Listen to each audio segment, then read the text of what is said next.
Hi everybody, it's the Ruthless Jobber here. Welcome back to the channel. This is episode 4 of £10 of Gold. This is the NWA from 2020. It's Tuesday the 23rd of June. My eyes are terrible.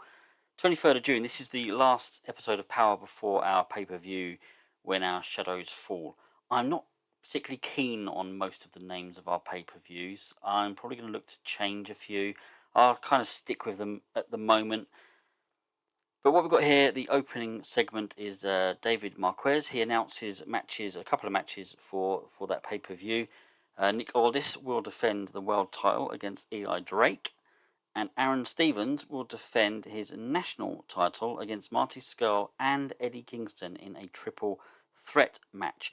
Part 3, Aaron Stevens comes out, the arrogance that he's got, the arrogant man he is, he comes out and just sort of takes over the segment and just starts cutting a promo for that particular match. Overall rating of 44, which isn't a bad start actually, hot and rising, quite a lot of green there, really pleased to see all that actually. And a couple of storylines that have advanced, one has unfortunately lost heat, but well, it is what it is. In ring, we have an overall rating of 15, which is awful. I didn't think this would get much. First of all, I've put it down as a high spots because, and I think this is because I've got a small roster, I'm struggling to find free match aims for each show. Storytelling's easy, and I can have like a wild brawl, that's easy to do. But then what else? A high spots match, a technical match, a car crash. I mean, car crash is too close to wild brawl, really, unless I sort of put a bit of effort into it. And technical and high spots, you need certain skills. So I kind of just panicked a bit and put that in. But I wasn't expecting much anyway because they are both jobbers. So wrestling rating of 14 and the crowd of 11, overall 15. Yeah, so not great. But I've kind of changing my mind a little bit about John Wayne Murdoch. I might keep him around when his jobber contract is up. I might look to push him a little bit actually. And then we've got a two-part angle. So part 1 was a 3-minute angle where David Marquez was sort of segment host to Rusev cutting a promo, and he issues an open challenge to anyone to face him at When Our Shadows Fall. And Ricky Starks appears and he accepts the challenge. And Rusev is actually a little bit rude, kind of laughs at him. You know, you must be joking. I was expecting a wrestler to come out here and accept my challenge. You know, a fighter, somebody who might stand a chance, not just someone who's coming off the streets. Obviously, that annoys Ricky Starks, and they just cut promos, but it's all pretty civil. Rating 44, quite pleased with that. In a 3-minute angle, we've got Marty Scurll come out, and he's interviewed by David Marquez.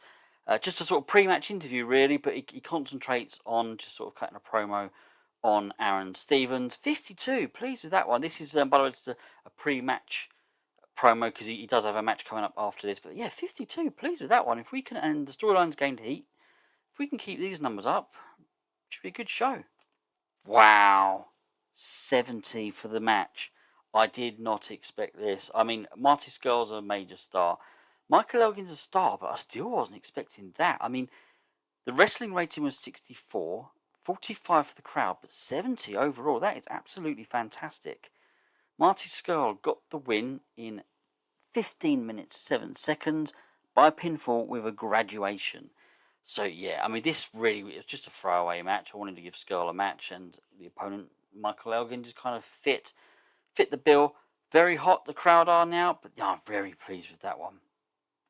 And then we've got a 5-minute angle where David Marquez again is the sort of the segment host for James Storm as he cuts a promo on Royce Isaacs, and then sort of Royce Isaacs does actually come out and cuts his own promo, so he sort of interrupts, cuts his own promo.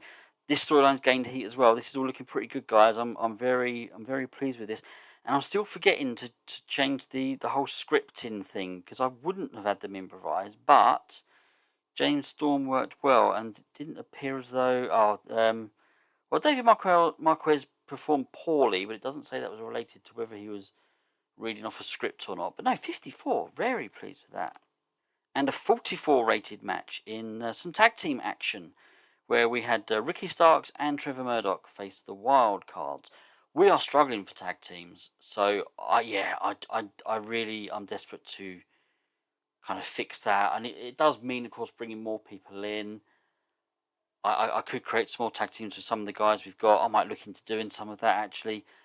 But I think, I don't know. I mean, if I can stick to maybe just one tag team match a show, then we don't need as many. But I still like a good variety.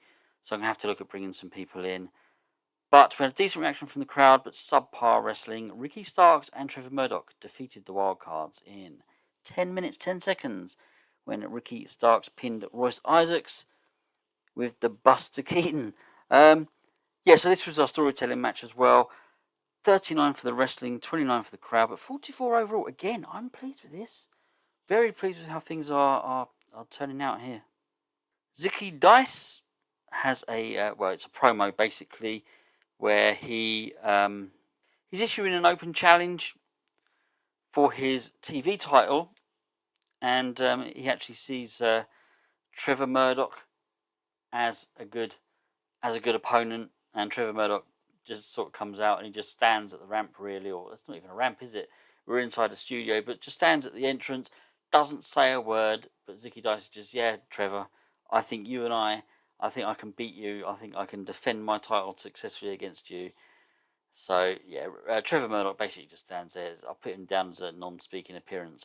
I'm fumbling a little bit because I don't remember booking this angle. I remember doing something with Zicky Dice, but I don't remember doing anything with Trevor Murdoch. I'm wondering whether that was meant to be Trisha. I don't know. Maybe. We'll see. But segment rating of 23 overall. CW Anderson takes on the Question Mark in a 35 rated match. 34 for the wrestling, 26 for the crowd. Decent reaction from the crowd. Subpar wrestling. The Question Mark defeated CW Anderson in 5 minutes 27 by pinfall. Sorry, is that 6 minutes 27? Do you know what? My eyes are terrible. I do have I'm wearing my glasses, but I've got a test on Monday and I need it. Yes, 6 minutes 27.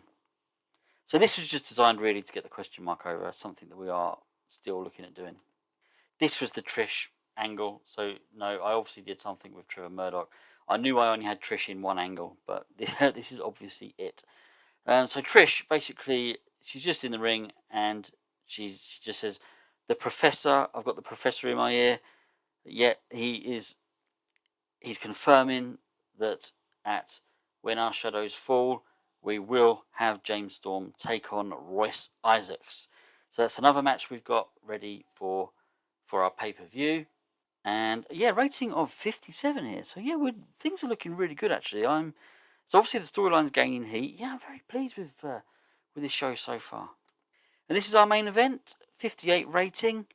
So what's that? 50 overall, crowd rating of 40. And it's Ethan Carter the third beating Frank Mir in 13 minutes 58 by pinfall with a sweet meat sizzler. Quite like that. So this is Frank Mir's debut, I think. He's another guy that we've got in. He's a major star. What we've got at the moment, we've got a lot of major stars, and then a few stars, quite a lot of undercard. We don't have anything in between. We've got two well knowns, and they're both over the age of 60. Ricky Morton and oh dear, I can't even remember his partner's name. Ricky Morton and Rob. I can't remember his name. It's terrible. But yeah, so that's so this is the main event. So yeah, we're struggling really for kind of undercard a little bit. So they're the kind of guys I'm trying to look at bringing in now. So yeah, maybe I should just sort of bring in a few more unimportant people and build them up, because I think I'll be able to do that quite easily, to be honest with you. But yeah, so that's it. That's the show. That's the final match. What do we get overall? 57. Yeah, that's really good. We've got rid of the penalty for the broadcasting because I've upgraded it. Yeah, 57's fantastic. Hope you've enjoyed this one. Again, it's going to take a couple of months for me to really get a feel for it and start developing some proper, a little bit more detailed stories. I do want it to go kind of the way a little bit of the WCW 98 series, where I'm putting a little bit more effort into the stories. But to be honest, it's not much effort. They just sort of come into me. So yeah, once I've got a little bit of more of a feel for the roster, more of a feel for the characters and where they're going and what I want them to do, need a few more people maybe on the roster, and certainly a few more tag teams. Hopefully things will get a little bit more interesting. But for the time being, I still hope you like what you're seeing. And I will say goodbye now because I'm waffling like I usually do. Please give a like and subscribe if you've enjoyed it. And I'll see you all again soon. I've been the Ruthless Jobber. Take care. Goodbye.